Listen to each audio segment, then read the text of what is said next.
I guess all of you know that I'm Peter Breggin.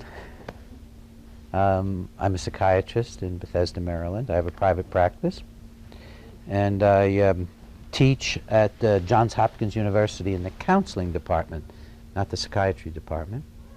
I'm very critical of psychiatry, including at the university I teach at.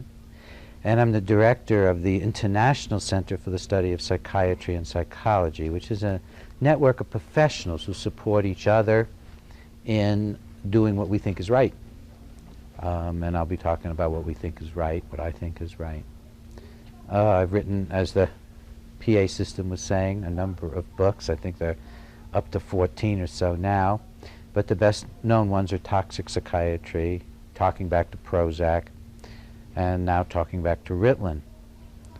Although my favorite little book, which was published by a medical publisher, is The Heart of Being Helpful, which came out a couple of years ago, which is about my view of how to help people. And perhaps we'll get into that later. Today the subject is one that I find very dismaying, disheartening, discouraging, but also inspiring in the sense of demanding attention. And that is the mass, literally mass drugging of our children that's taking place now.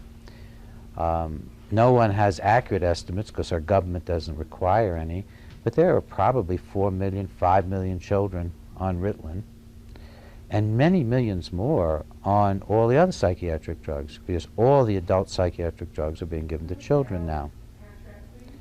And it's not uncommon at all to hear about schools where 10, 20, 30% of the children are on drugs.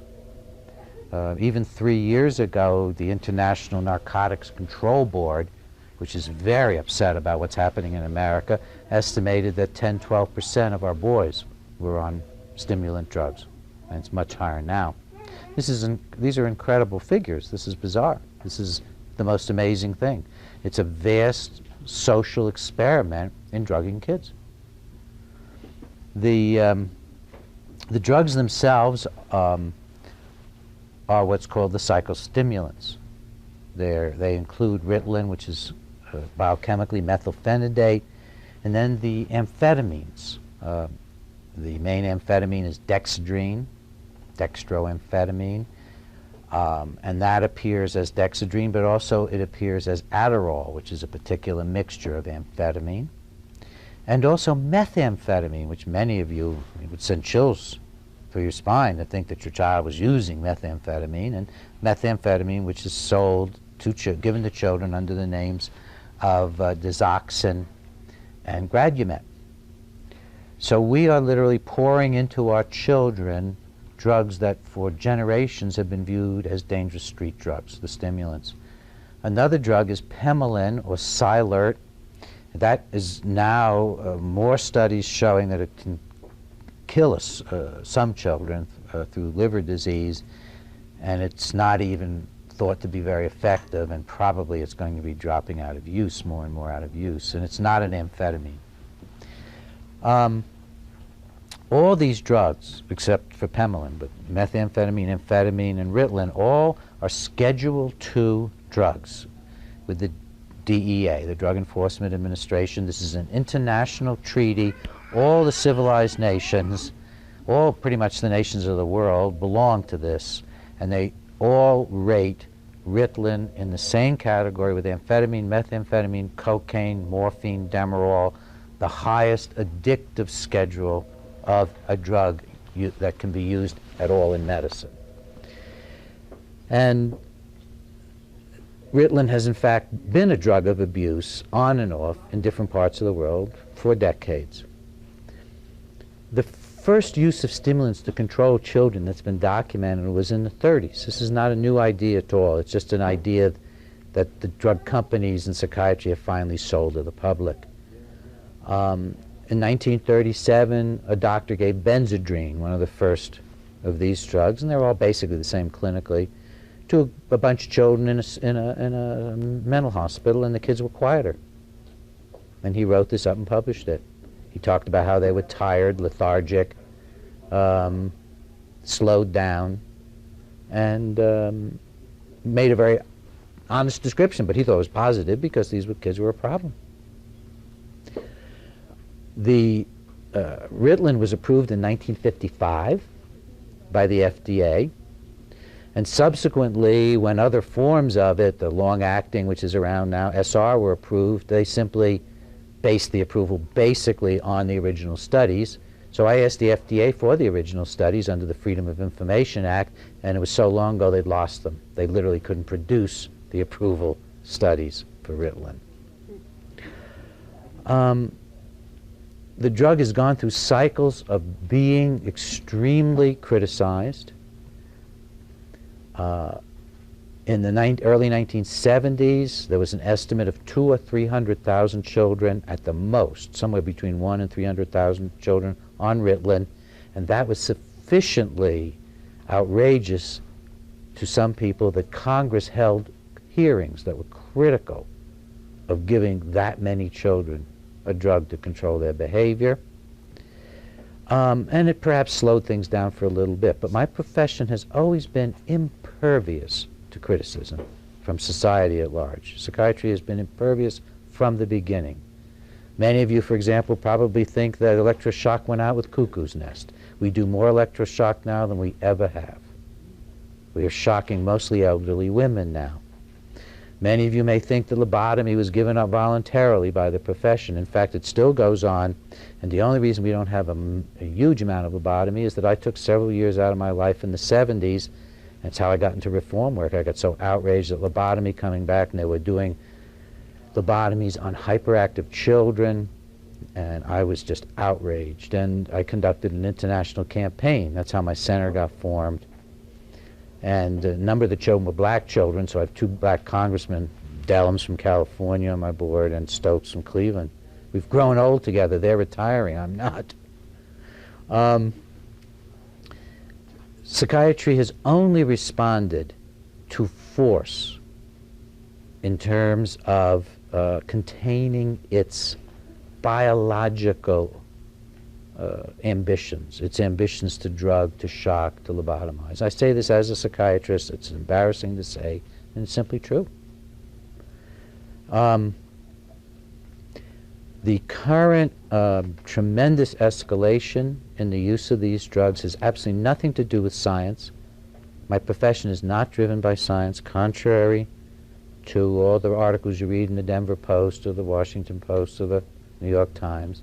The profession is driven by politics, and it has now been taken over by the biological wing. It's sort of like two competing parties. On the one hand, there's a psychological party, and then there's the biological party.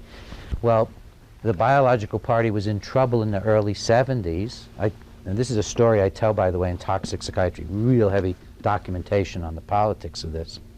And the profession consciously decided in the early 70s that to survive, to compete with the psychology wing, and in particular to compete with female social workers and psychologists who weren't even psychiatrists, to whom all the women patients were beginning to flock in the 70s. See, in the 70s, women got much more empowered in mental health, and yet particularly social work, clinical psychology, also family therapy. And psychiatrists were getting no business anymore.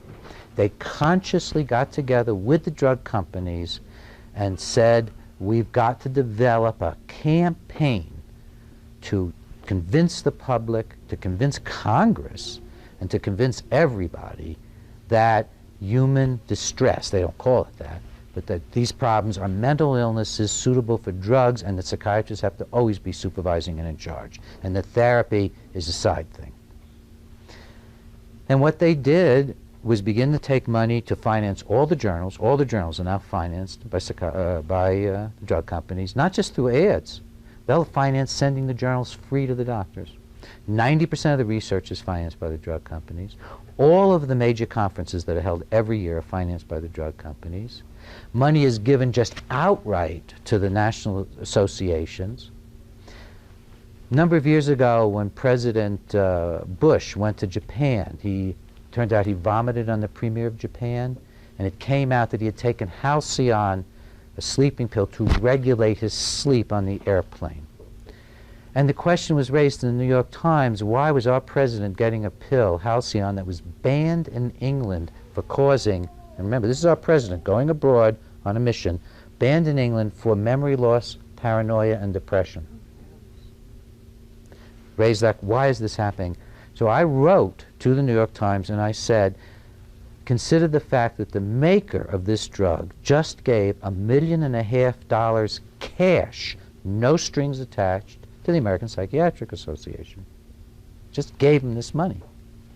Well, they published the letter. This so upset the Psychiatric Association that they made an astonishing confession. They said something in a letter that when I've said it to the press, they've said I'm a conspiracy theorist. They wrote in the letter, Breggin is really off base. We have a partnership with the drug companies. An ethical, responsible partnership, openly in print. And that's the situation we're now in. The drug companies are partners with organized psychiatry, with its leadership. By the time your local pediatrician, psychiatrist, or neurologist hears a thing about a drug, it has been so filtered through that partnership that he or she hasn't the faintest idea what the drugs really do. It's totally filtered and controlled. And at every level, it's controlled, at every single level. It used to be that the FDA was a watchdog of sufficient strength that every year the drug companies fought against funding it. They didn't want it established. The AMA fought against it, didn't want it established. Now, the drug companies and the health providers take out ads to support, encouraging Congress to give more money to the FDA. That tells you that the watchdog is now a corporate pet. The growling days are over. In addition, a number of other factors have been coming into play that particularly come to bear on children. In the 60s, some of you are as old as I am, remember all the books that came out about reforming education, how our schools weren't meeting the needs of our children. There were national conferences, government-sponsored commissions, all of them concluding that the schools were not meeting the kids' needs. What came of school reform? Nothing. When the huge inflation hit in the 70s, when the economy got tight, it all went down the drain. Our schools got bigger, our teachers got dumber, the curriculums got more boring.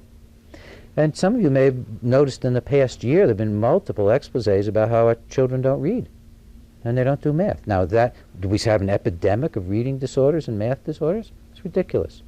It's not what's going on. Another important thing that happened, of course, was that the family began to shift and change. In particular, men began to abandon their families in droves in every class and every race. So the more and more we have women trying to raise boys on their own, which is an extremely stressful and difficult situation. If I wanted to torture somebody, I'd make them a 25-year-old woman trying to raise a 5-year-old boy without a father around and saying, knock it off, kid. I remember when my son Ben, who's an incredibly independent boy, he used to take advantage of his mother so much, and I said to him finally, I said, Ben, you have to listen to your mother the way you listen to me. And he said, but your voice is so much darker. And this is the truth. This is, I don't know whether it's biological or strictly cultural, but clearly men were built more to intimidate than women, are built that way. It's probably part of our function. But for whatever reason, it is extremely difficult, and especially in a society where little boys are taught from an early age to disrespect little girls and women alike. So you take these little boys who have not been taught to respect, and particularly not to respect anybody that's a girl or a woman, and then you don't even have a father raising them. Even if he's in the house, he's nowadays in my hometown of Bethesda, where all the men are there, or a lot of the men, not all, a lot of the men are there, but they're all busy working, making a lot of money, being lawyers, being whatever, doctors. So you have the family coming apart, the traditional family. You have the schools making no progress at all. Meanwhile, the children are becoming less and less respectful of authority in general. They get to see more and more videos and television where you know, nobody respects anybody, and where boys punch out girls all the time, men punch out women, and on and on. And you get them accustomed to high-tech entertainment. You get them accustomed to television, you get them accustomed to computers. And then you sit them in a 19th century classroom with 25, 30 children. And you wonder what the matter is. Why are they fidgeting? Why are they looking out the window? And you take away their breaks and you cut down on their lunch hours, you cut down on extracurricular, and you've got a dreadful situation.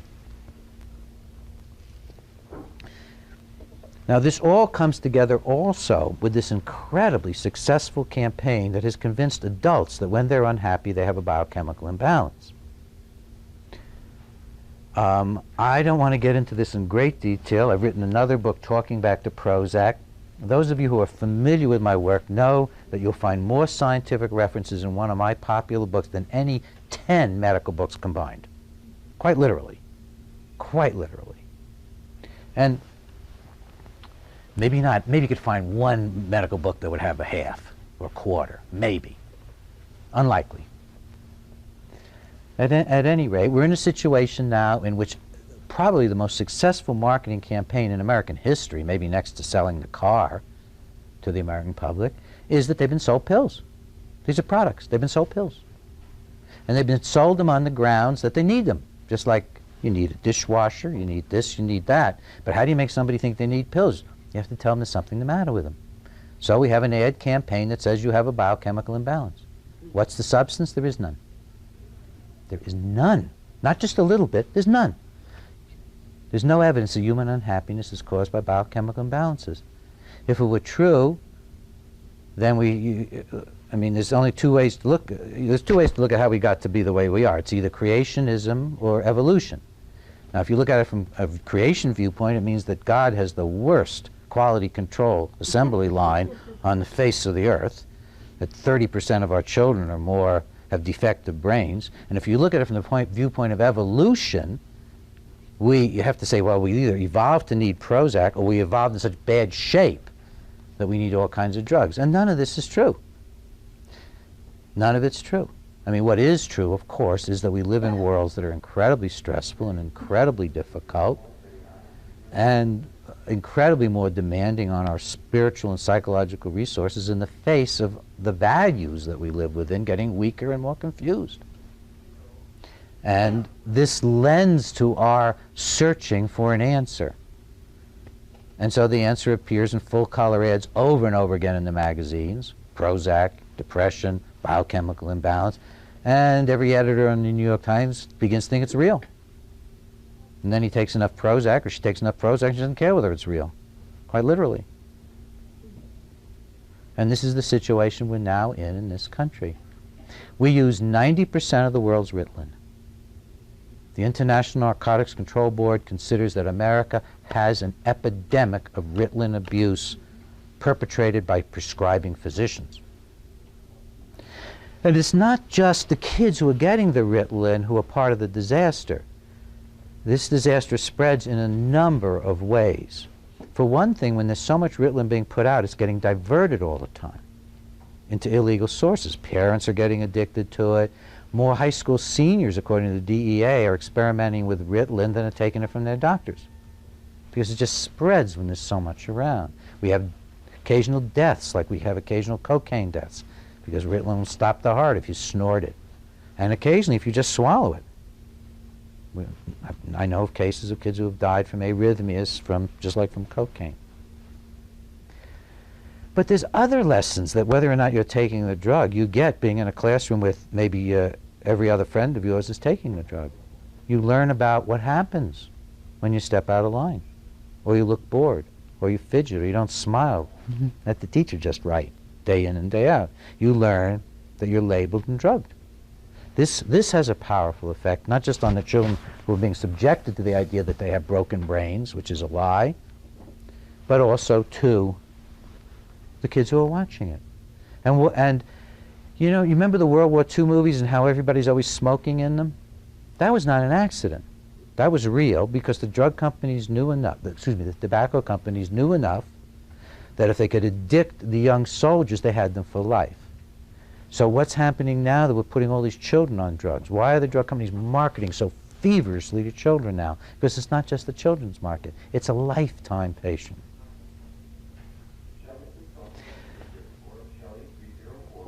Ritalin is presented as something that corrects biochemical imbalances. It causes them, drastic, vicious imbalances in the brain.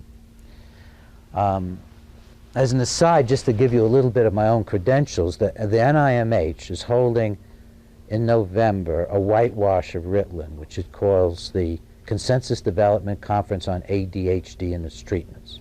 It's just a whitewash. They've just invited everybody they could think of who would support Ritalin, and then they have a panel who listens, objective panel, and then makes a conclusion, which will be spread throughout the press. More and more kids will be on it. Well, the NIH, National Institutes of Health, oversees NIMH, and they looked at this conference and they said, this is so lopsided, so they have forced NIMH to have me as a medical scientific expert on adverse reactions of stimulants. I know my stuff.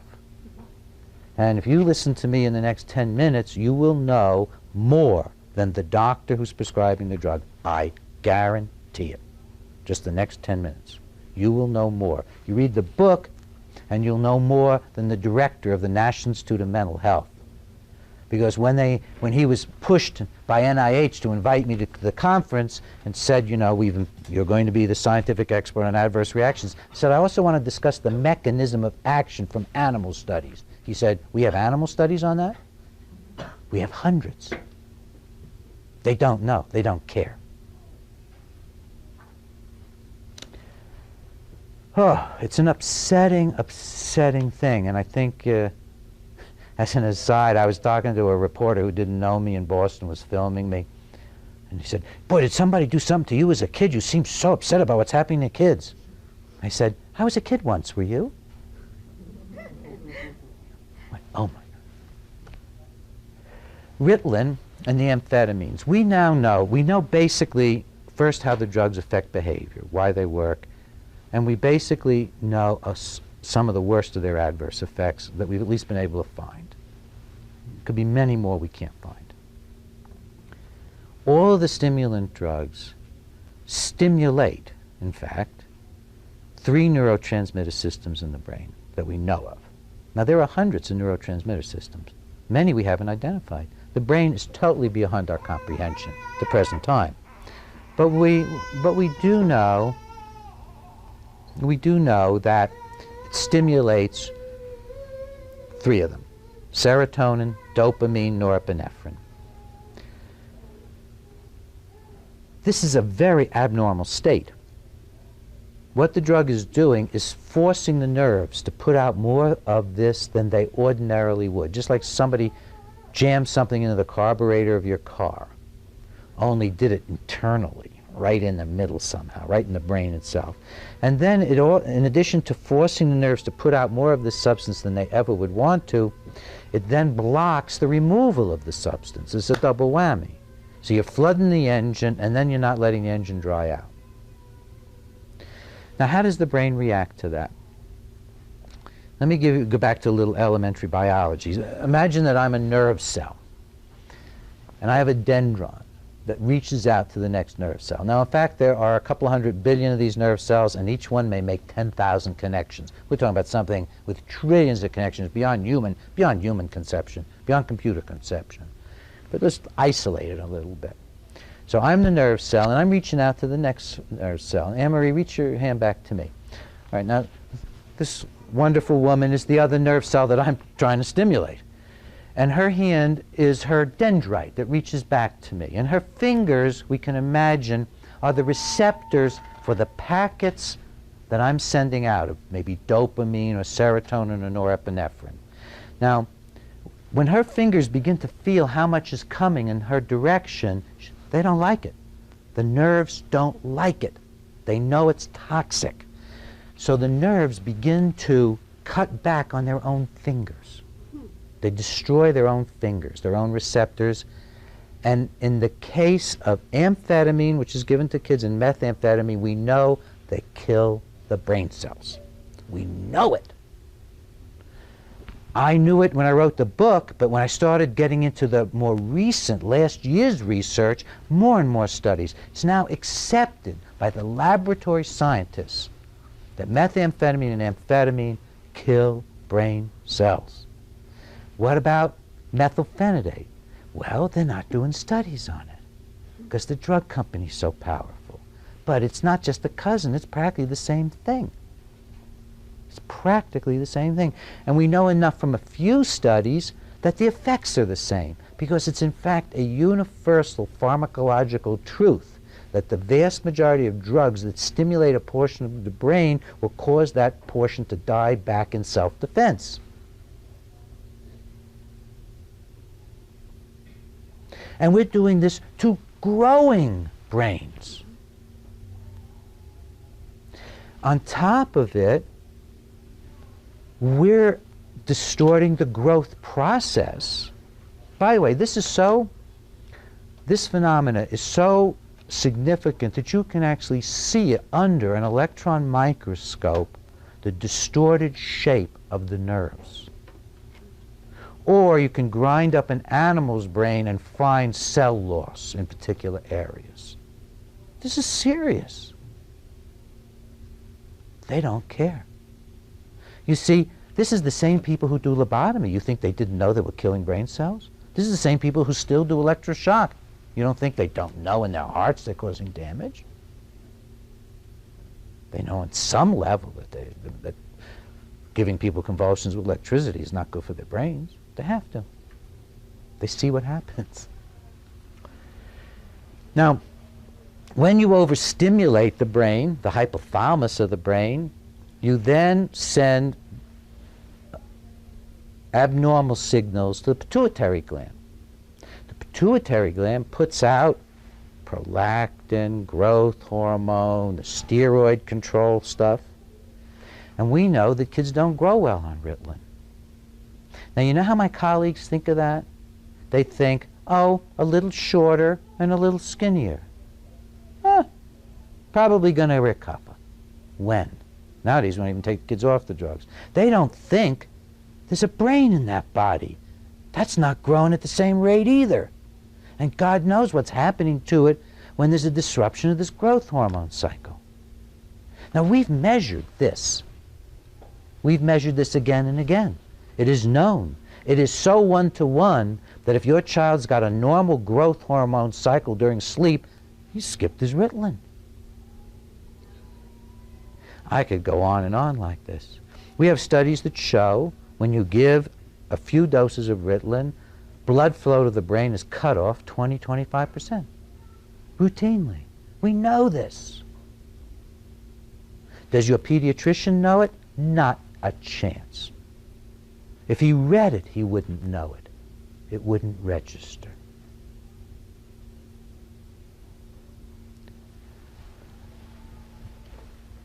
Moving on to how the drug works. Anything that damages brain function tends to make people more docile.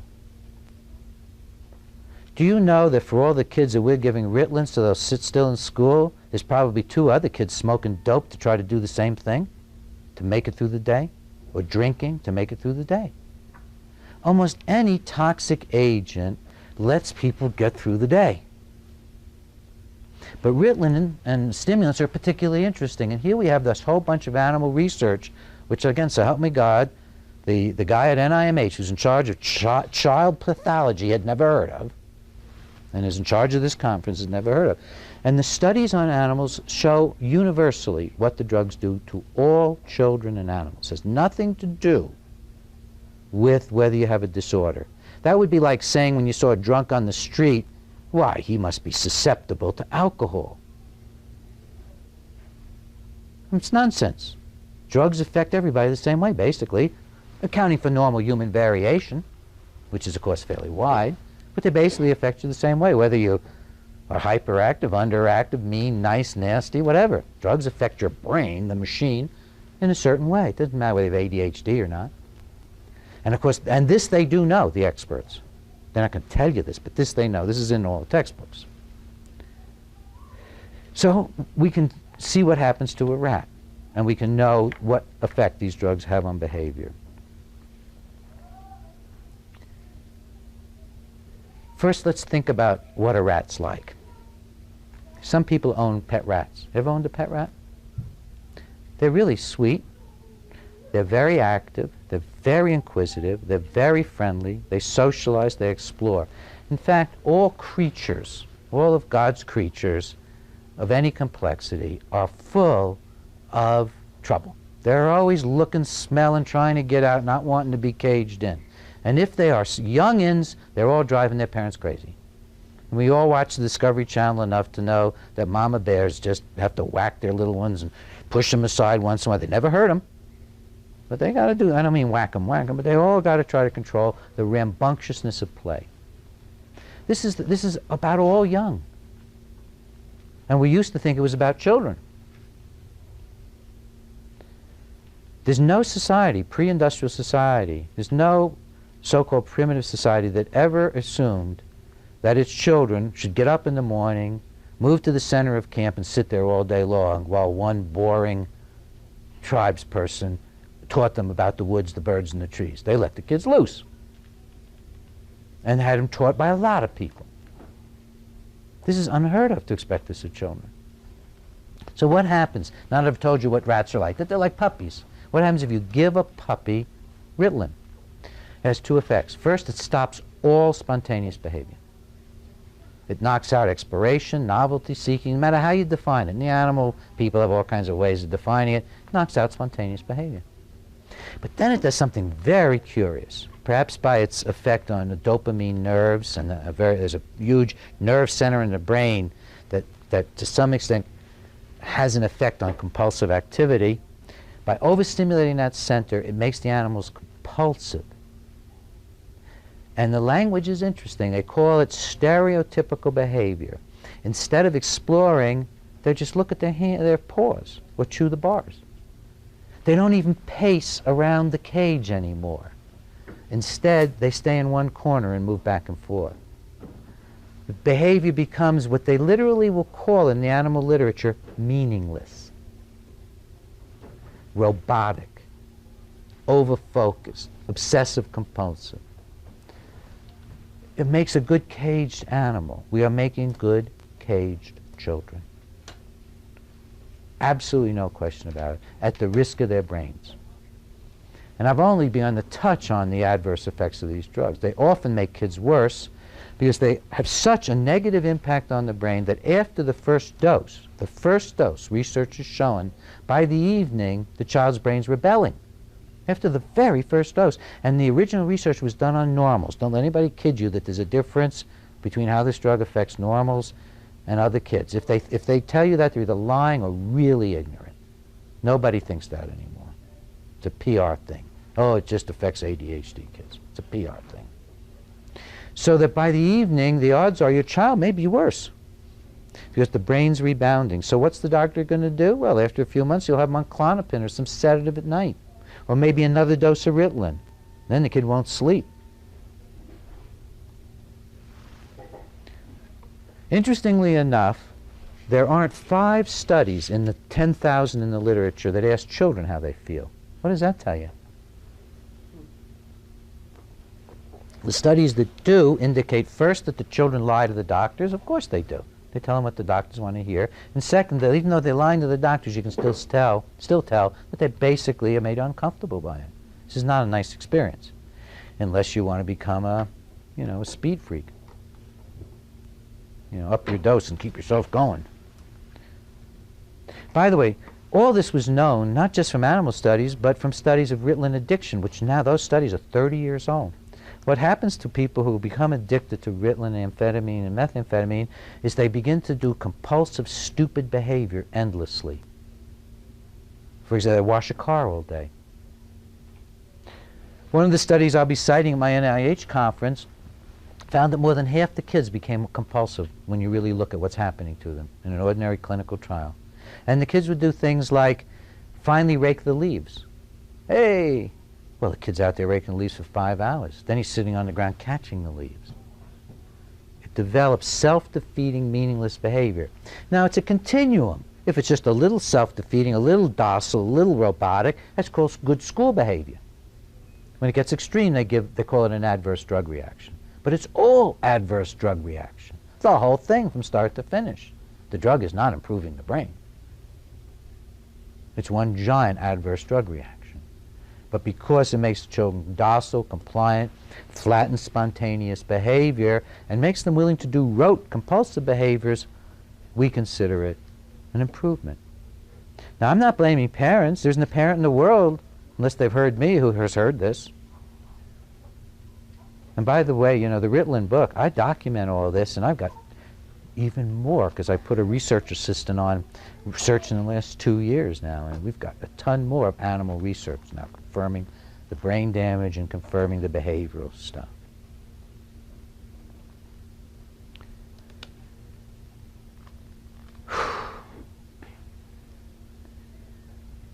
I mean, it's hard to even know how to begin to think about ourselves that we're doing this. It's about ourselves. It's not about our kids. If you look at the diagnosis, and I'll finish on this theme. If you look at the diagnosis, actually, one of my pages, I reproduce the diagnosis, if I can find it. Going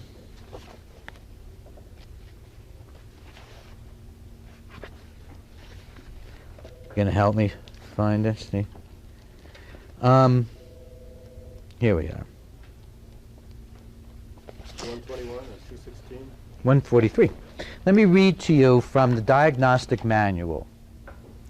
Because what you're going to see is that this diagnosis, I'm going to do it without my glasses so my nose will be in the book for a minute, but what you'll see from this is that this has actually been developed over several decades as a list of things that teachers find annoying. Now, if you think, you're going to think I'm joking, you're going to think I exaggerate. Now I'll read you the list. There are 3 different lists. One is for inattention, one is for hyperactivity, and one is for impulsivity. Those are the 3 basic breakdowns. And they go in order of what's called power. The first symptom listed is the one that's considered the most proven diagnostic symptom. Under inattention, I'll go in the order. Inattention, this is number 1. This is the power. This is the disease.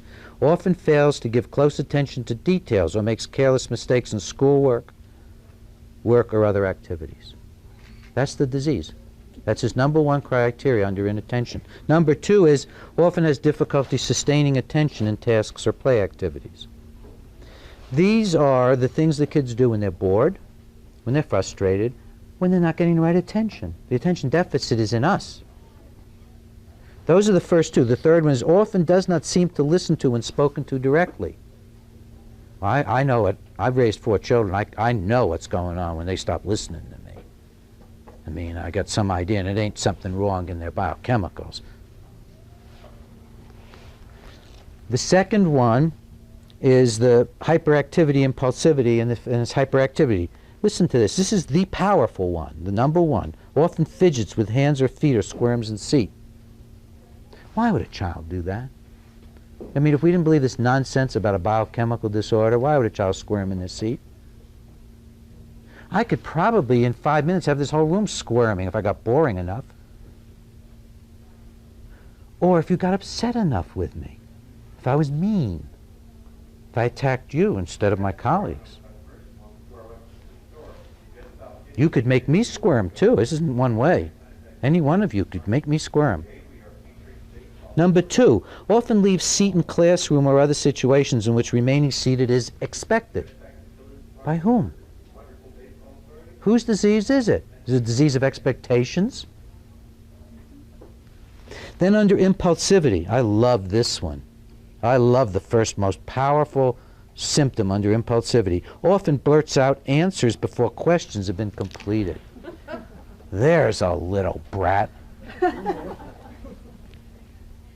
I still do that. Reporter starts asking me something. I know what you're asking me. Let me answer the question. Finally, I say, stop asking questions. I'll give you all the answers. And I do that. They say, my God, you did. You gave me all the questions I was going to ask. So I don't even interrupt anymore. I tell them to stop. That's how hyperactive I am. This is serious. This is how your kids are being drugged, by this nonsense. This is a list made out by a bunch of guys who sat down and figured out the behaviors that you need to control to make kids into robots in class. Then it got spread to home life, too. Now, all these things are normal.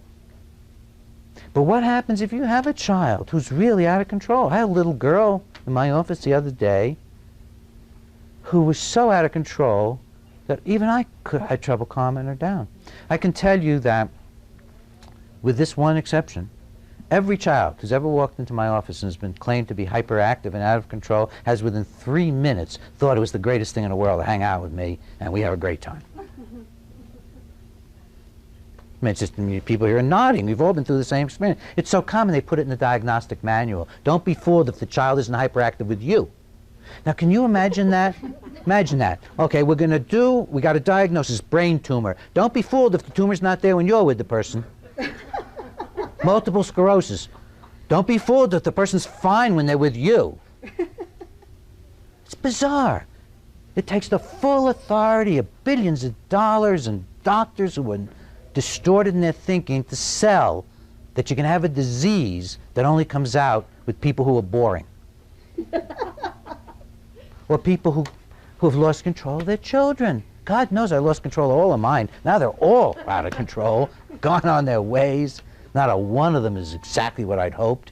Some of them are more than I'd hoped. And I mean, it's confusing. I thought that I'd raise these kids and then I'd give up these products and I'd know what they would look like and how. It's not like that at all. It isn't like that at all. They just go and be themselves, for better or worse. And this is about not letting that happen.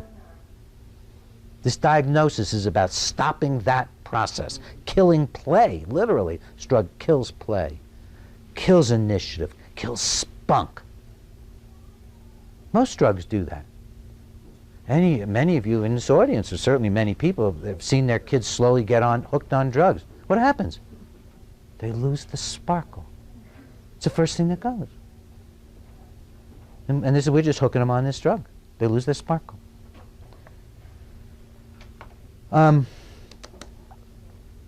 What do we do? What do you do if the teacher says your child has ADHD? Well, you have to do three different things. First, you need to yourself say, does my kid have a problem? Is my kid a problem? If your child is not a problem at all, going out to dinner with you, going to the movies with you, hanging out with you, playing games with you, watching videos, except as kids are problems, which is every day, sometime every day, a few times every day. But I mean, it's just not always a horrible problem. If that's not the case, then there's nothing wrong with the child, even if the school thinks so, because it's the same kid. Same kid. Problems in the school. Is the school. Now, if your child is out of control at home, then it's your problem. You have to learn how to discipline and love and help this particular child. Now, you may say, as I wanted to say with every one of my children, but I did better with the other one, so it must be your fault. But that's not true. Every kid's different. I mean, can you imagine being a mother trying to raise somebody like me or Diane? Poor parents. Some kids are easy. Some kids aren't easy. Some kids are just so marvelous that any parent would have trouble raising them. Some kids are so beaten down that any parent could raise them with ease. They've been so injured along the way somehow, maybe not even by you, the parent. So many things injure our kids. You could have a kid that was crazy, and you could be a wonderful parent, because the coach could be molesting him, the minister could be molesting him, the bus driver could be molesting him, the neighborhood child could be molesting him. We live in a society in which children are very unsafe. So you could have a kid in trouble, and you could be a good parent. But it's your job as the parent to figure it out. We are responsible. One of the most horrible things this fake diagnosis has done is that its disempowered teachers and disempowered parents made us think that our kids are unreachable. Do you know every time you call your kid ADHD and give him a drug, you've said he is biologically incorrigible and unreachable by normal human means? That's what you have said. You have said that. The doctor has said that. The doctor has said, on the basis of a report from a teacher, maybe second or third hand through you, that your child is unteachable by ordinary means. It's bizarre. Who says? What kind of means? My daughter, Alicia, who is my adopted daughter, she's my wife's daughter, and she asked me to adopt her when she was about 14. She entered her senior year of this wonderful high school we have, Bethesda Chevy Chase High School. Chevy Chase High School. It's supposed to be a really great school, you know. She came back in tears, first day of her senior year, and she said, "Do you know that this is the opposite of everything we're supposed to believe? Do you know the teachers don't respect the students don't respect the teachers, all the children, all the kids are compulsive." She said, they're either compulsive about sex or studies or sports or drugs. There's no feeling, there's no relating, there's no caring. And I said something to her I never thought I would say in my whole life. I said, "Would you rather not go to school? We can figure out a way to homeschool you for your senior year." She said, "Oh, thank God." So my daughter has graduated from the University of North Dakota with a high school degree. I never thought I'd do anything like that. I used to think, "Why, this is the real world." That's nonsense. The real world is a world of individual creativity, increasingly even working alone at home. It's a world where people innovate or get nowhere. It's a world of initiative and autonomy. It is the opposite world from our schools. It's literally the opposite. We're increasingly going to see that the Bill Gateses of the world, who are really changing this world, were not people who went very far in school. It's incompatible with what the modern world requires in the way of genuine creativity. It's not incompatible, I guess, with, you know, being forced into some real low-level wage earning where you have to stand on an assembly line, I guess.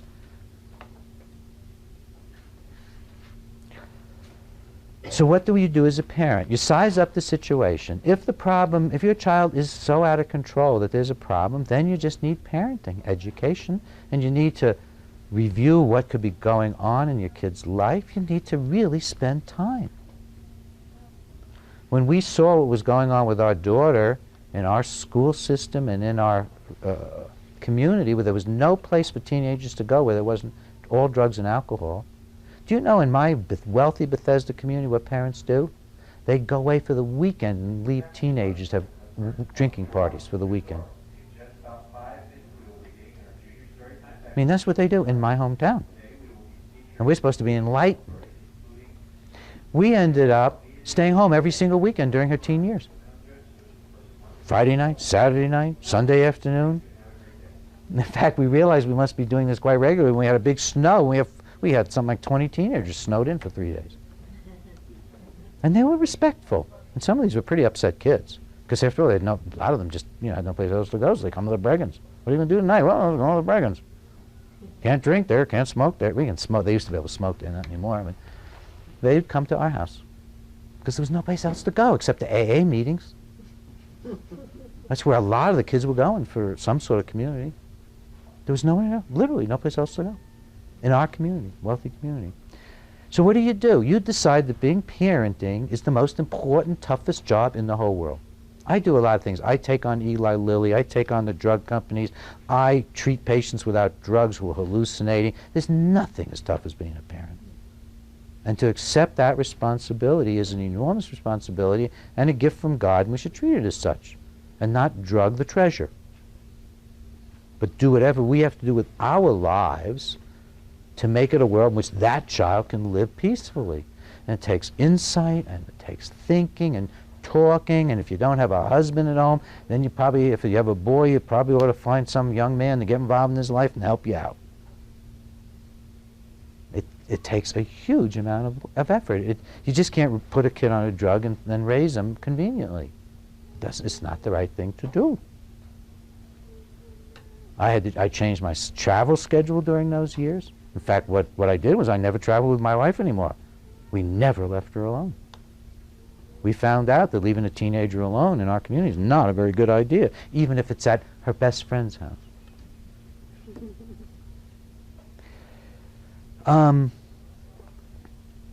My son Ben probably wouldn't mind my saying. They wanted to call Ben something, or ADHD. I think it was ADHD in school, public school he was going to.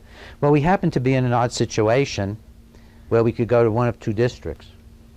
So we went over to the next district and it had a male teacher in the same grade. We went in and we said, this is what our kid Ben's doing in the other school. He said, sounds like a boy to me. And we brought Ben in the new school. He never had a problem of that kind. Kids all have problems. I have problems. Who doesn't have problems? But he never again had anybody wanting to diagnose him. He's the boy who said, you know, Dad, your voice is darker. He needed a guy at that age. That was all. But instead of figuring out what the needs of our children are, we're drugging them. And the needs of a child labeled ADHD could be anything, because it's not a disease. It literally could be the child is superior intelligence and bored, the child doesn't have the capabilities for the grade and is frustrated. It could be either extreme. It could be that the child has a tremendous amount of energy and should never in his entire life ever have to sit bored in a room of 30. It makes me crazy to sit in a room unless it's exciting with other people. I mean, if I'm not leading it, it better be exciting. I mean, I can't stand it. And I just start looking, you know. I don't know what to do with myself, sitting in a group with nothing interesting happening. I hated school. I was great at it. I didn't enjoy it until I got to college. It could be anything. Rarely is it going to be a disease, but if it is, your psychiatrist and pediatrician will miss it because they're just doing a checklist. They're not even examining him. They're going to miss if he's got a brain tumor. They're going to miss if he's hypothyroid or got a head injury. And they're certainly going to miss it if the gym teacher is sexually abusing him. And so are you, because you got a checklist. That checklist is just a way of giving up being a parent or a teacher and drugging the kid who's showing a need for our attention. I mean, why would a kid be jumping up to interrupt, the #1 sign of impulsivity, unless he needed attention? Wanted to show you he was there. I mean, why would a kid not pay attention to what you were saying? Unless he couldn't bear it for some reason. Or whatever. I'm being simple-minded about it. It could be so many things, but it's not a disease. And it has much more to do with us than with the children. That's the key. It's about us. It would be like when I'm teaching at Hopkins, if, 10% of my class got fidgety, so I diagnosed them. Instead of standing up and getting their attention. And let me tell you, teachers don't know any more than psychiatrists now. By the way, never, I'm making a blanket statement, unless you have some real reason to think I'm wrong about a particular doctor, never take a child to a physician for anything that has to do with the child's mental life or behavior. Physicians don't know anything about that. Being a pediatrician or a psychiatrist doesn't mean you love kids. Have you ever met a psychiatrist? You ever dated one? Ever tried to love one? It's not easy. We're a very injured group because we commit such terrible things on people. We diagnose them and drug them and shock them, and we all do it or you don't get through your training. They'll fire you if you don't do shock treatment. These are not the people who are going to help you with your children. You'll do much better off looking for maybe a psychologist or a counselor, family therapist, a minister, a neighbor, a friend, somebody who's raised 5 kids and you think their kids are doing well. Spend a little time with them. There's no reason to think your pediatrician is anything but an axe murderer. There's no reason. How do you know your pediatrician is one of the world's worst abusers? There's no reason. The medical license conveys nothing in the way of a loving knowledge of humanity on a person. To bring a child to a pediatrician to find out if he should have Ritalin, it would be like, taking royalty to Robespierre to see if they should have their heads come off. Is that too abstract? A little bit. But that's what it's like. We're in charge. We have to figure out what our kids need. We have to do it. And we shouldn't be disempowered by people like me, by medical doctors in this process. And it may be that a child will need a private school, but then you got to pick that carefully, or homeschooling, or a combination. But don't let them pour toxins into your child's brain during the growth years. You're going to be fighting your child doing it to themselves when they're 17. Why haven't started when they're 5? Same drugs. They are the same drugs. I know I've been very forceful today. I've been very forceful, haven't I? It's just the way it is sometimes. I think, all morning I spoke to a Christian group of biblical therapists.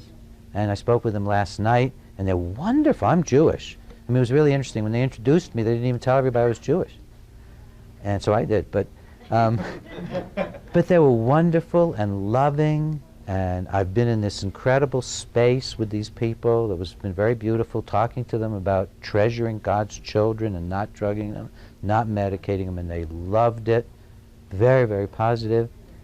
But I think I then got tired, and I don't know all of you, so I'm giving you the hard line. But it's the truth.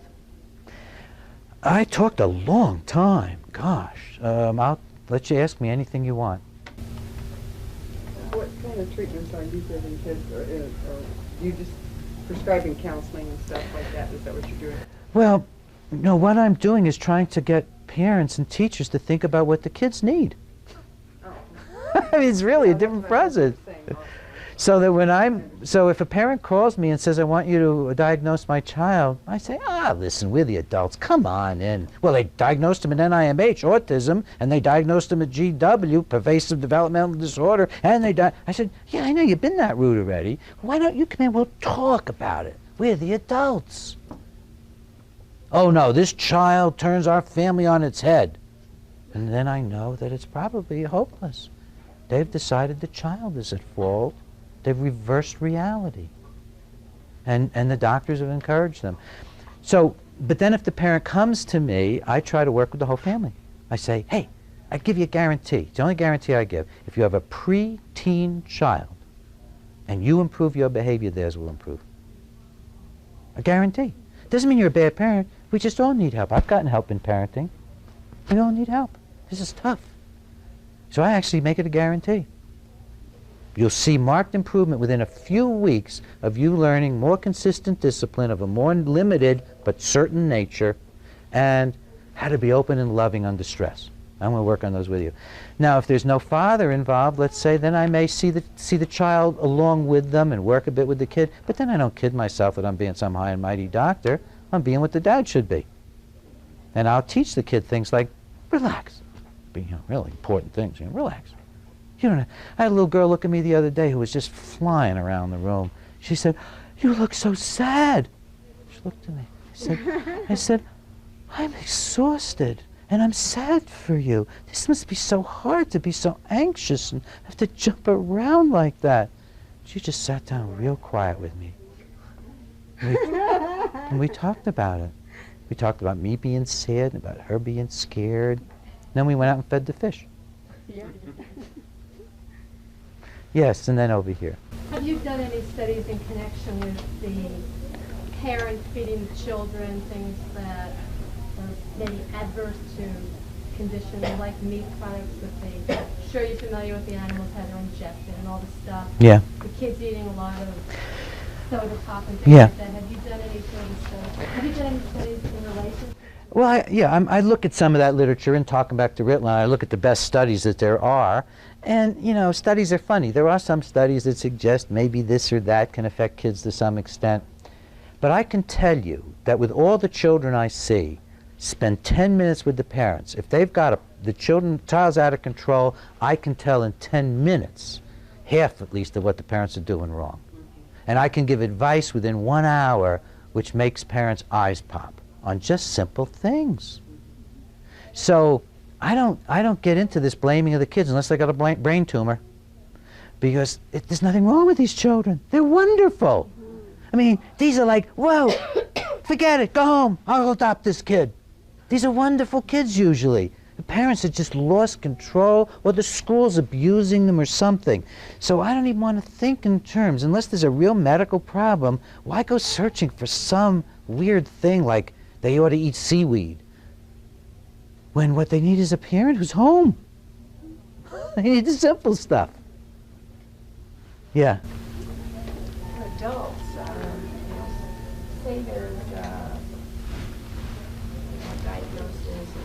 They've been on medication for that, change medication, and then their own Prozac. What would you suggest as far as how would you treat somebody? How do I treat people who are diagnosed schizophrenic? Basically what you're asking. I treat them like they're human beings. I don't even think of them as schizophrenic. To me, I look at them and I say, oh, I could be that. If I've been through that, well, me too.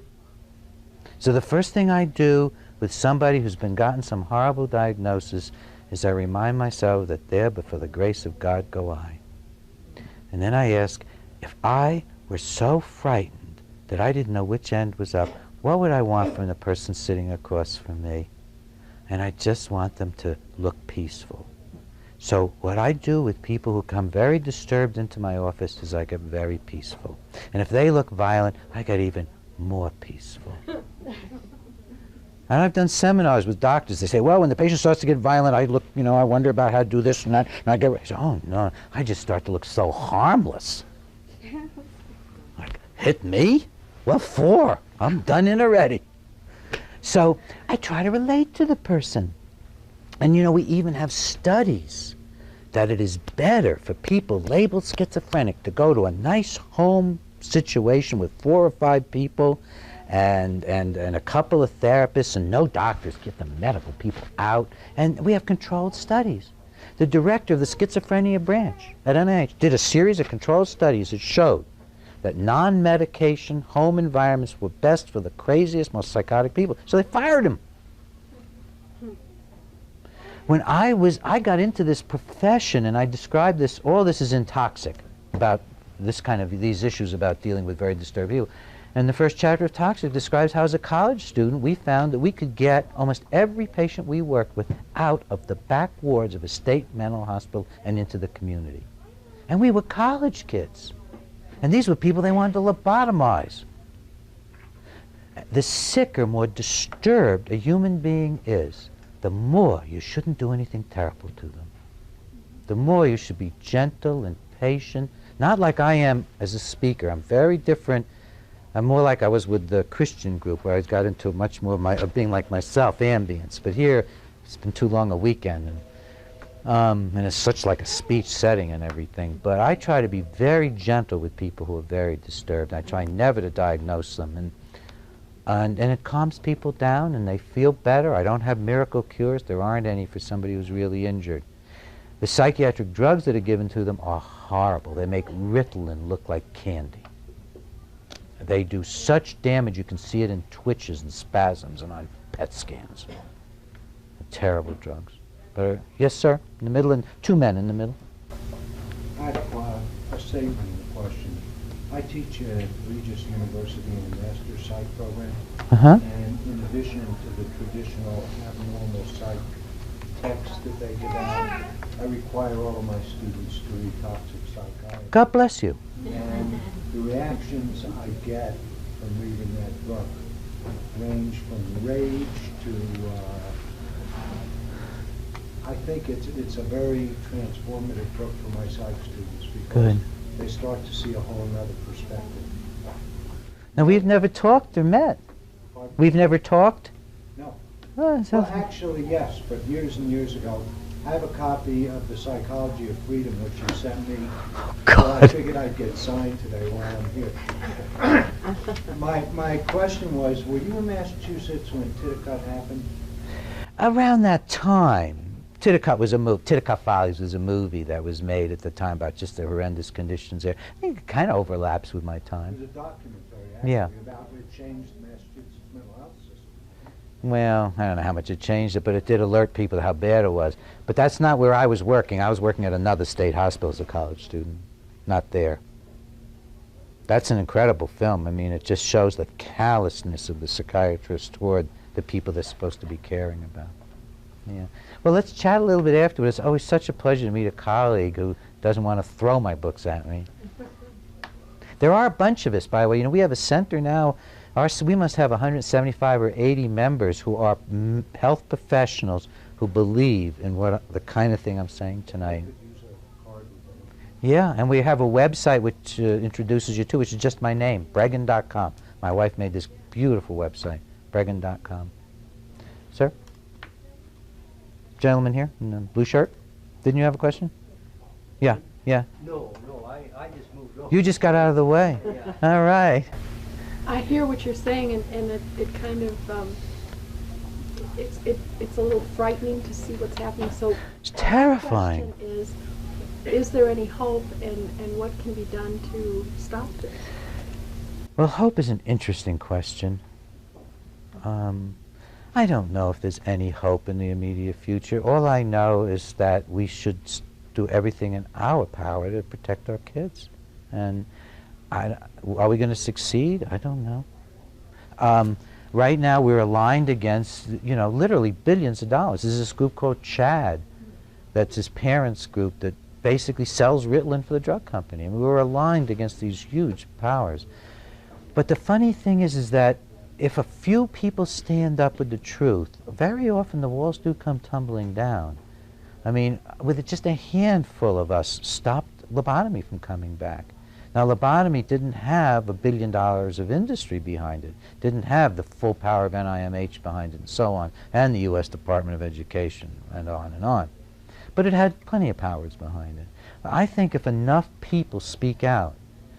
Now, one of the things you'll discover is that it must be true, because the minute you speak out, you're going to have more enemies than you ever imagined existed on the face of the earth, because evil can't tolerate a voice on the other side. So you'll immediately feel like you're important if you speak out. And you'll immediately find that there are really wonderful people in this world. One of the things about being in my position is not only do I get attacked and attacked and attacked, but all these wonderful people are always coming up to me. So several in this audience already that I've just met or am meeting. So, but parents need to organize, teachers need to organize. Instead of giving drugs to your kids, picket for better schools so that you can teach decently. I mean, that's what we have to do. We've got to stand up for the children. Warn these people about the school to career program in Colorado. Yeah, yes, what you were talking about today. Yes? Well, first of all, you remind me of Horse Whisperer. Well, there are some similarities, especially in the book rather than the movie. Yeah, well, yes, and he's coming here. Is he coming here? Yeah, the 22nd. And another thing is, I was wondering too, have you ever used essential oils? I've been with essential oils for about 5 years, and I've seen some great help with them. And I've got your book in case you wanted to use information. As a food supplement, you mean? Yeah, No? essential oil is just breathing it. Oh, no, I don't know a thing about it. I'm just ignorant. really? But remember, there's nothing wrong with the kids. We get the No. teachers to breathe, it I would be know, but okay. If you have it in the air, the parents are also going to breathe it. Okay. And they put it in schools too. Yeah. And But see, it my helps the problem teacher. with it is that I really am a scientist, and I'd really like to see some data, number one. And number two, it's detracting from what's going on. This is not an oil problem. This is a spiritual problem. And I don't mean to put you down, but this is about the spirits of our children, not their bodies. Yes, I've seen so many kids get off Ritalin with it, and to me that. Well, that's great. Believe me, they would have gotten off without. But that's wonderful that the parents had an excuse. Let them breathe a little oil and take their kids off Ritalin. That's fine. But I don't think it's good for you to kid yourself. This is not a problem of their bodies. No. I really don't think it is. Essential oils work with spirit and with their emotions. They really. And Well, if you that want- sounds like a great idea. If you want documentation, get And a hold also of you Gary will. Young of Essential Oils. Gary Yeah, Young that's has right. documentation. Yeah. You know. But I'm always looking at this stuff. I never see what I call scientific documentation. But see, I mean, to me, I really understand. It's benevolent. It may have a lovely spiritual component to it. But let's call a spade a spade. Let's stop the poisoning of our kids. And let's stop making believe there's something the matter with them. And that's why, anything we do that makes parents think that they can do better, they'll do better. So that's good. Here, breathe a little oil now. Don't lose your temper. Great. But wouldn't it be better if we could just say, don't lose your temper? Or even, God doesn't want you to lose your temper with your child. Well, this is a gift. This may seem now like it's a barrel of trouble, but it's a gift. Sometimes you can't help the thing. And I mean, I know this personally. My sister and brother-in-law are just, they try to be ideal parents, but my niece is totally messed up. And she's been on the oils for about 2 years. And it helps her when she feels she needs them, she can do it. But at I don't the like same it. I'll be time- blunt. I don't think this child should think that they have something the matter with them when our parents don't know what they're doing. No, I don't the think. parents don't want the help.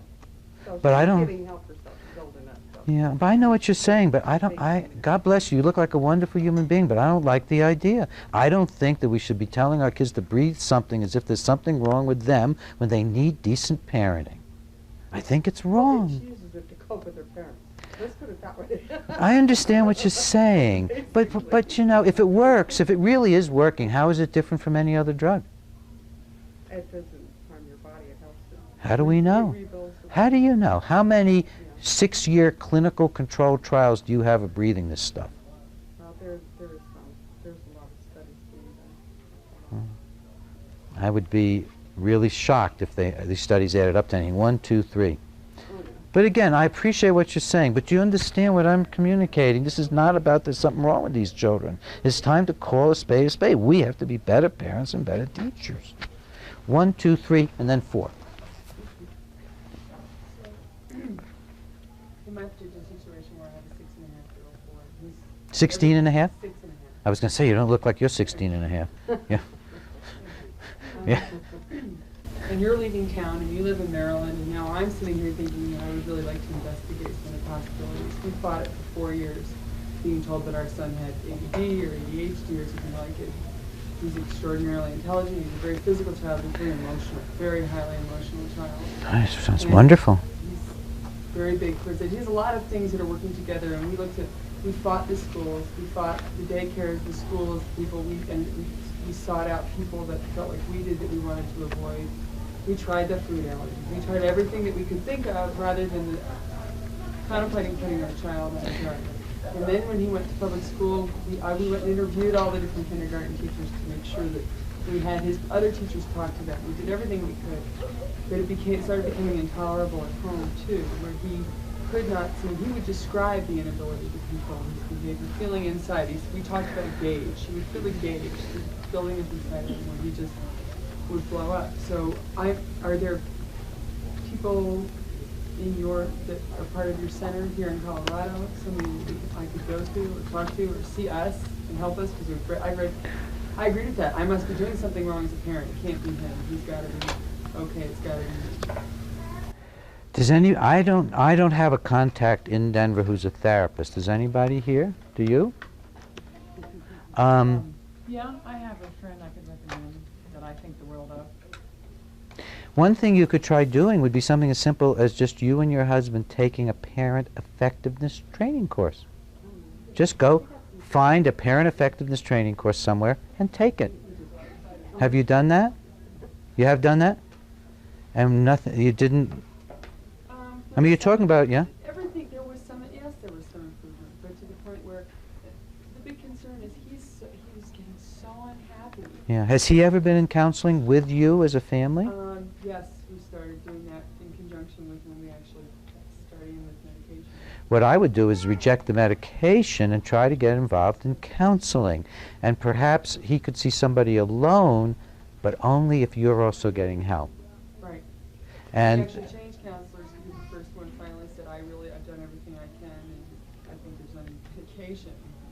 yeah, see, when instead of saying, I've done everything I can and I'm an inadequate counselor, I've never heard anybody say that. What they always say is, therefore your child needs drugs. That's ridiculous. Finding a counselor is like finding a husband or a wife. And so the idea that somebody can't help your son and thinks they should be on drugs tells me immediately That's why we changed that they're counselors. Before we good. did drugs. But I mean, it Try to find him somebody. This is obviously a kid who's boiling over with rage. Why is he boiling over with rage? Nobody has any idea?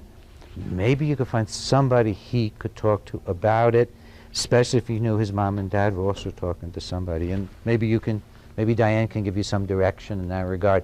But refuse drugs. There's nothing good will come of that. Well, I haven't seen the negative things that you're talking about. We've seen great things, and I think his creativity and his energy and his, and I mean, that's why I've been listening carefully to what you're talking about.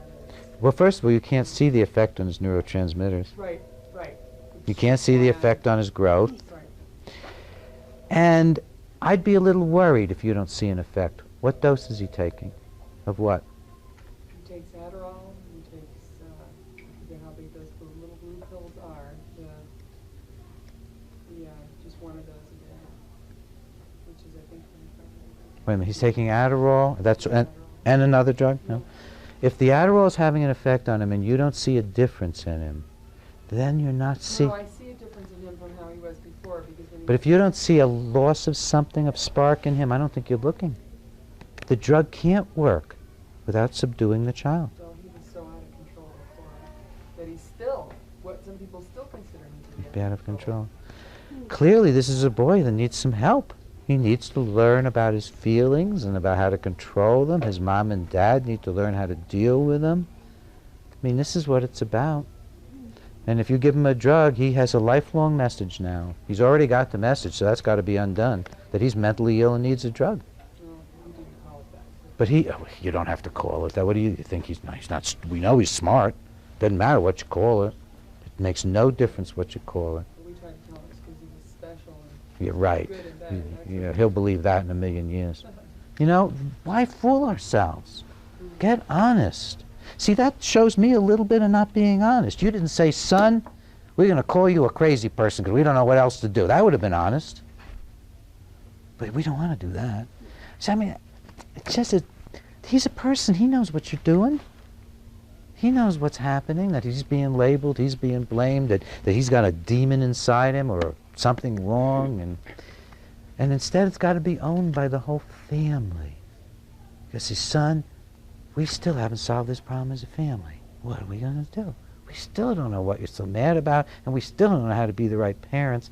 Let's keep working on this one. And it's not like my kids has been all smooth. It's not like, oh boy, he must have had it easy to talk like that. No, not at all. Not at all. But I understand it must be scary having such an angry 16-year-old.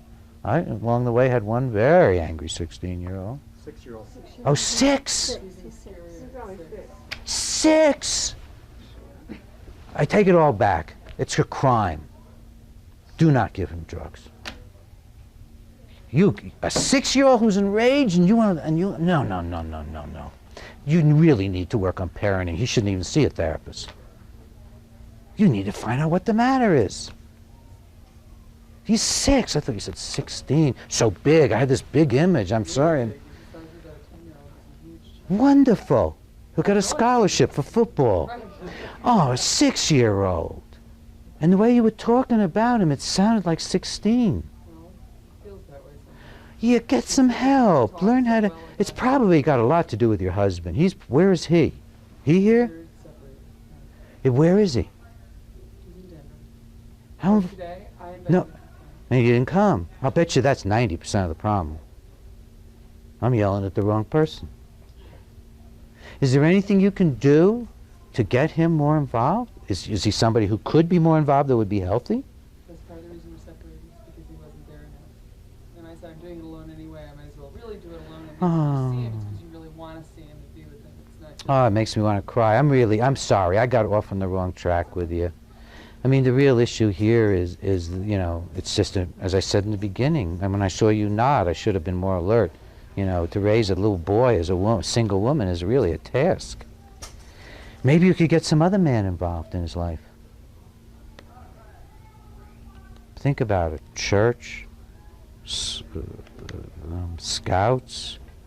He needs a man to say, knock it off. You can control yourself. Now let's go out and play some ball. He needs some simple dad stuff. Is what I would think.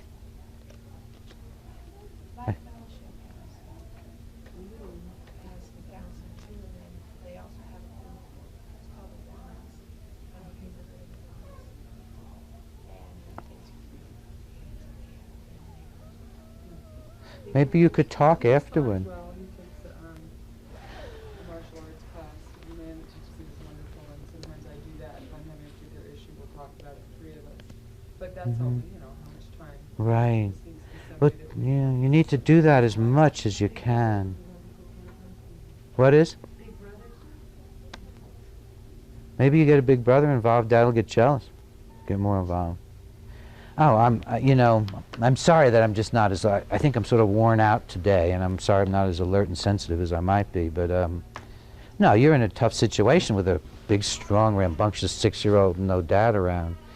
And maybe, I don't know, if you could get more direct with him or get him into a counseling situation with you to talk about this, that his son is really suffering from not having him. Right on the line. Are we going to drug your son instead of you being more involved with him? Is that what we're going to do? You know, be honest. It's funny how I heard 16 and a half. I partly was getting your vibes about how out of control this thing is. And I mean, a 6-year-old is easy to control by a dad. I disagree with you. About what? I think that men are great, but women can be firm and Good. I'm the firm disciplinarian in our family, I always was. Dad is the fun guy, and that's part of the reason I just had to give up on trying to do it together, because of this consistency. And what you said about being loving in times of stress, that I couldn't agree with you more. That the Yeah. response from him in those situations is so much better when I don't lose my cool, and I was losing my Right. cool in the previous livings. I certainly agree with you that women can be firm and women can be strong, and that in many cases women are by far and away better parents than men. But in our culture, for a woman to raise a strong, energetic child with an absent father is extraordinarily difficult. And most of the situations I see, I'm not saying some, most, are DADD, Dad Attention Deficit Disorder, when the boys are out of control. And so this is so familiar to me. And I've raised 4 kids, and I know that they looked at me differently than their mom in terms of whether they better get under control. And it's partly cultural. It may even be some division of labor that's built into us, that I don't know about. We're built differently. Obviously men are more physically powerful, but and have different voices. But I don't know the answer to why, but I see it again and again. And I know that a father just getting on a phone and saying, "Knock it off, son," has a tremendous impact on a child. And we get lots of nods. I mean, this is a common experience. This is not to downgrade what women can do, but I mean, it's very hard for single women to raise a child. Because see, I mean, for one thing, what's happening is this little boy is feeling abandoned by the figure that he is supposed to grow up and be like. So he's got all the turmoil, and how is she going to correct that? How is she going to say, "You're really a worthwhile, wonderful kid, even though your dad won't give you the time of day"? I mean, that's really hard. With my adopted daughter, where I'm try to be a very involved father, I mean, I can't even make up for the abandonment that she's had by her father. You can imagine what kind of dad he was if she wanted me to adopt her. But I haven't been able to make up for that loss of her original father not loving her. I think half of what she hoped for was when she announced, "Well, would you like Dr. Breggin to adopt me?" She probably wanted him to say, "Oh my God, am I that bad? I'm coming, honey."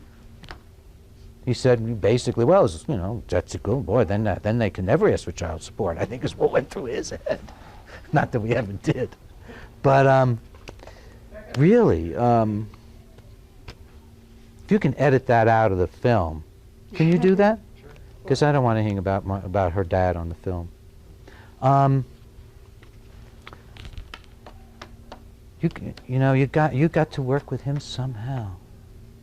Get him involved. And reach out to some other groups that'll move in, because there are limits to your being able to make up for it by yourself. I think. It's a tough, but don't drug your kid. Do anything else. Yeah? Did I get to all the people that I said I was going to get? No, I didn't. The lady in the back. Yes? What happened to teaching, what happened to the ethic in our society that, first of all, you're responsible for your children's behavior. Right. And secondly, Exactly. how do you teach parents to get back to looking at their children as individuals? Exactly. I Yeah. have 3 boys, and each one was different. So different. It's shocking, isn't And it? you just had to change your Yeah. parenting to accommodate that particular individual. Yeah. And they turned out okay. I mean, they had problems. Right. They turned out okay. Yeah, each of our children makes such a different demand on us, and this is right. And this whole drug and diagnosis thing disempowers us as parents and being responsible, and it also makes our kids look like there's something wrong with them. I mean, I'm doing my best. What are you going to do? Well, do you know? All we can do is our best, and we may not succeed. Yes. Have there been any studies on long-term effects of dexedrine or Ritalin on adults that took it as kids? There is only a handful of studies, and it's quite weird because you only get the studies because what the doctors are trying to show is that kids labeled ADHD don't do well. So we have like 3 or 4 studies that show that kids labeled ADHD at age 6 or 7 have increased drug addiction. One study shows, another doesn't show that. They have more of this or more of that. And then you look at the study, and they've all been getting Ritalin and amphetamine. The doctors are lying. It's not about ADHD. It's about kids who get diagnosed and drugged as well. So the evidence is that there is absolutely for certain no positive effect. That's for certain. Over and over again. No positive long-term effect. I must quote 10 studies in my book on that one. As for the negative effects, well, we know growth is being impaired, but we don't have any systematic studies. You're talking about the medically effects, though? Huh? Medical effects. We don't have any long-term studies. They don't want to do that. I mean, as far as good effects. Oh, what do you mean medically? I'm sorry. What kind? When you say there are no good effects. Oh, there's no improved academic performance, there's no improved behavior, there's no improved self-esteem, nothing measurable that the child originally had is improved 10 years later. Broad study, not individual. I mean, I have to disagree with my own experience with dexedrine. Well, it's not about an individual experience, it's about the studies. What you want to say what your experience is? Well, I mean, I'm under the impression that it pretty much, as far as graduating from high school, college, getting a good career, that saved my life. Because I wasn't diagnosed until I was 15. That was about 10 years ago. And no one at my school had heard about it. My mom was battling with the counselors, the teachers. And dexedrine, I saw an immediate effect. My GPA jumped up 2 whole points, from 1.0 to 3.0. And when you're diagnosed that late, I think it had a lot of effects where I just didn't think I was as smart as the other kids. And my parents did try to, I don't buy the whole family thing. I have a brother that's going to be attending MIT this year, and same family, same rating. And so I don't think I was lacking in any parental, I mean, so what I'm trying to say is I think there are good effects of dexedrine. I know I wouldn't have the career that I have. And I don't think you talked about where the kid loses his adventurous behavior, and I don't think I did. I think I was able to focus more. And it was hard to develop study habits when I had none at age 15. And I would have never gotten that. And who knows where I'd be today. I know I wouldn't be happy in that aspect of my life. What do you do? I came here today to listen to you to see if you would change my mind. And some of the things did grab me a little bit about the nerves cutting off.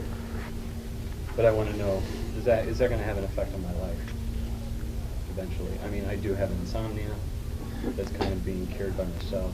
Basically, I just get up early in the morning and maybe make myself tired at night. Is there anything else you want to say about it? That's all I have to say. I think. Yeah. I don't want to comment at all directly on yourself and what you're saying, other than I'm happy that you feel helped. But let me make some general comments about it. First is, I don't think any way for any human being to know that they couldn't have done it without the medication or even done it better. In other words, I respect your sense that you couldn't have done it without the medication. There's a lot of people who feel that way about marijuana, about alcohol. There are people who would die, who literally go to jail because they feel they can't do it without a drug. I don't think that means it's so. I don't think it means it's so. And I'm sad for you that you think it means it's so, because it's very possible you could have done it in a lot of other ways. I don't know how we could know that you couldn't have. Many things were tried. This was a last resort. My mother wasn't too crazy about medication. Yeah. And she wouldn't, my doctor Yeah. wanted to put me on sleeping pills at night. My mom said, no way. You know, I'm just going to be doped up during the day, doped up at night. So Yeah. I understand what you're saying, but I don't think there's any way to know. I mean, I find it very hard to look back on my life and say, well, I wouldn't have without this or that. I am concerned about your being on this for a very long time, but you're off of it now? Yeah, Good. I was off in, When did you? junior year in college.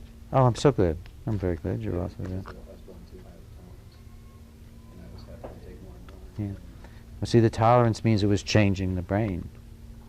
And So are there any, you don't know of any long-term effects I should be worried about? no, I'd just be very happy for yourself that you feel you did well and that you're off of it. Really. The idea that your brother had the same exact upbringing as you, it never happens. One of the interesting things that I do as a therapist is I'll bring brothers and sisters together to talk about their families. You'd think they were in two different families. It's something that my colleagues say, so it's understandable that other people would start to pick it up and say, well, they're from the same family. My brother and I are from the same family, and I can tell you, you wouldn't think we were from the same universe. And we had very different families. We had extraordinarily different families, only 4 years apart, in the same house. But I hear you blaming parents. And if my parents are to blame for my ADD, shouldn't they also get the credit for the other son to go to MIT? I mean, how can they be so... We get all the credit and all the blame if we're taking responsibility.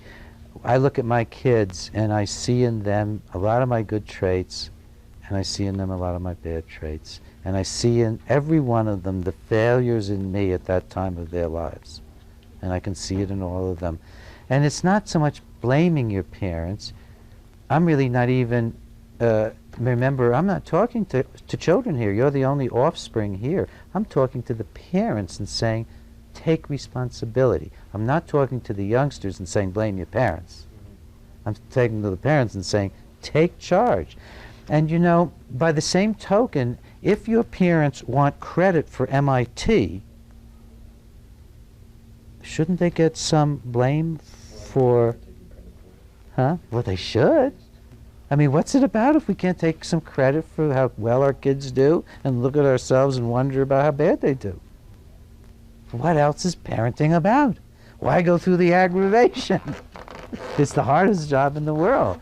It would be like saying I shouldn't take responsibility for anything I do. I'm responsible. And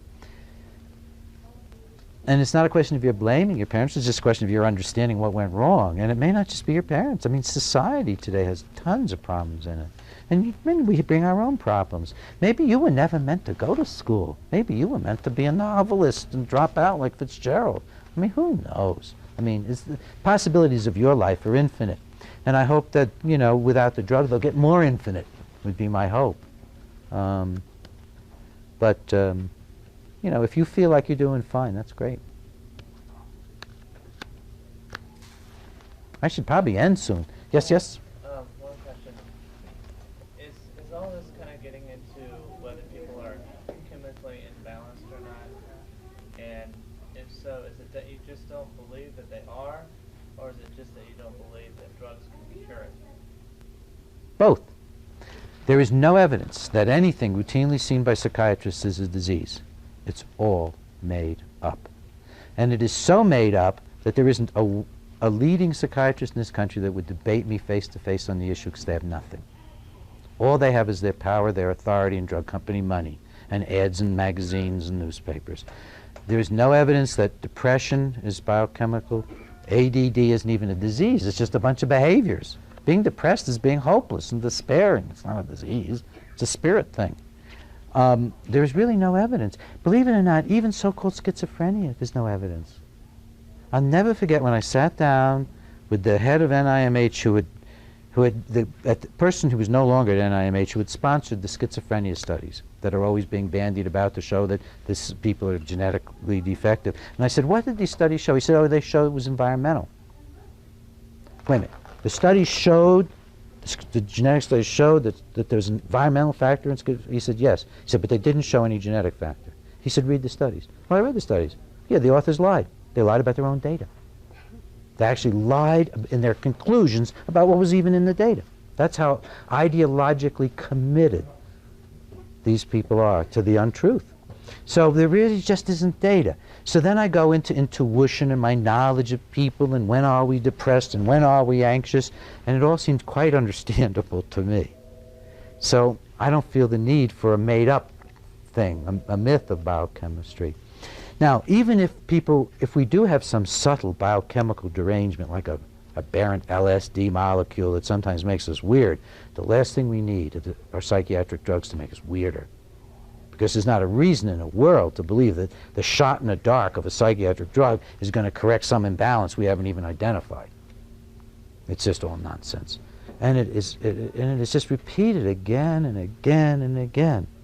I go into this stuff in great detail in my books. I go through the studies and everything.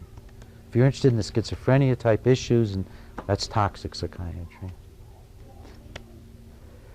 It's hard to believe because I know I'm saying things that, my God, that means that they've just made up all this stuff. And they have. But they've been doing it for 200 years. You go back to 1930 in Germany, as Nazi Germany is unfolding, and there was so much agreement already that all mental illness was genetic and biochemical that the first laws Hitler passed were the involuntary sterilization laws of all people who had any kind of mental problem at all, because they were convinced that they had the studies. Now, we don't believe any of those studies anymore. We know some were faked. We know most of them were worthless. But we forget all that, and we start all over again and prove it again with more fake studies. It's amazing to look at the history of this thing. It just goes on and on. Hitler gave the Iron Cross to the greatest genetic researcher in the field of schizophrenia, Ernst Rudin. He had Carnegie grants, Rockefeller grants. And it was all BS. Nobody even reads the stuff anymore. Just this constant bombardment. But the difference now is the drug companies, because never before has psychiatry had unlimited funds. Now they have unlimited funds. Yeah. Okay, I have a comment really, it's not a question, but it seems to me, and it feels very much so to me, that the beauty of child development is in the experience, it's in the growth and developmental process of being allowed to move and to be co-creative. Are you leaving? Or just stretching? I have to a little bit. Let me just get in touch and... Well, I wanted to get a couple books signed too, so I'm way... Okay, I'm going to finish up in a minute or two. I'm exhausting everybody. I'm exhausting myself. Yeah. Okay, so it seems to me that one of the basic foundations to work with is a foundation of emotional literacy and coming into a context or a space of allowing yourself to resonate and be comfortable with what you feel and understand that no feeling is wrong or bad or horrible, that each feeling leads to a discovery, a balanced process to build a foundation of personal identity. So that sounds to me like part of what you're saying in the education of drugging of the children. But to me that seems so phenomenal in the first place about that we would as a society even consider doing that, because we are very physically oriented, emotionally responsive beings, just naturally. So that's my comment. Well, what you said is very, very important. You said it fast because you didn't want to take up a lot of time. Definitely. But it was very, very important. I mean, what she is saying is that we base it, well, the way I would put it, just in my own words, is that, you know, life is about knowing our feelings. These feelings that get labeled depression or anxiety, whatever, they're us. They're our signals. There are statements of our bodies and our hearts about what's happening in our lives. And what we need to do is not suppress them with drugs for ourselves as adults if we're going to take Prozac or something. What we need is to really respect those feelings and make them grow. When somebody, and I'm going to end on this, If somebody comes into me and is horribly depressed and wants to kill themselves, I practically cheer. I don't say, oh boy, we're going to put you in a mental hospital. I say, you have all that feeling about life. Can you imagine what's going to be like when you take that dark self-hate and turn it around an energy that embraces life? So I'm not worried about you. This is going to be fine. So I worry about people who don't have feelings. Not you, George. You got feelings. Let's talk about them. But I'm sick. These are mentally ill feelings. No. These are sad feelings, hurt feelings, angry feelings. They're feelings. We can handle feelings. We can talk about feelings. We can share feelings. Now, I'm not the kind of this exuberant sort of, seminar leader. I'm doing this in a much quieter way. But that's basically what I'm doing. I'm saying, come on, we can have all these feelings. I'm not scared of your feelings. Want to kill yourself? Everybody who's ever been worth anything has wanted to kill themselves. You can't get through a decent adolescence without wanting to murder yourself, and probably somebody else. Let's get it out. But I'm 75 and I'm still feeling that way. Well, I guess then you're still adolescent. Let's get to work on it. Let's get into it. Let's find out who you are and what you want to do with your life. The feelings are not to be suppressed. They are to be not acted on necessarily unless they're loving and rational, but they're not to be suppressed. Nor are our children and all their feelings. Thank you for your patience.